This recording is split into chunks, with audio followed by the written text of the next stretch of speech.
In most associations, boards help to generate the strategic plan, the goals and actions needed in order to fulfill the demands of your association.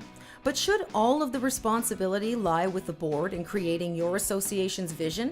Mike Pennington shares his insight on who should be involved in an association's strategic planning process. Staff absolutely needs to be involved with the creation of the entire strategic plan. I believe it's up to the volunteers to first hear from the staff when it starts to say, here's who we are. Again, lay out all those guidelines about this is our budget, this is what we can allocate for this, here are the programs we have, here are survey results we've had. So go back to some data.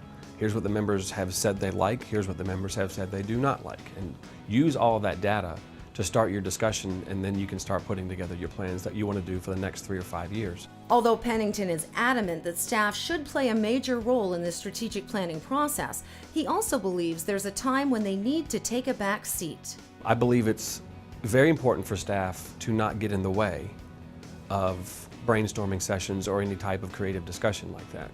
Because most of us on the staff level would love to jump in and say, sorry guys, there's only 2 or 4 or 8 of us on staff. We don't have the time to do this. Or that's a great idea, but there's no way we have the budget to try to create that. That can stifle a brainstorming session, and you don't want to do that. I think it's important to let people have their strategic discussion the best they can, and after that you can sit down and say, it's a great idea, let's find a way we can make that work within the guidelines and resources that we have. Pennington believes that identifying the roles between staff and board will allow your association to be more focused and meet your goals more effectively. So staff is almost, to use a bowling analogy, when kids go bowling, there's the rails down the sides, the ball doesn't go in the gutter. I think that's what staff can do, is let the volunteers throw the ball down the middle, and if it gets too far out of the way, you kind of bump them back in the middle, back where the association needs to be.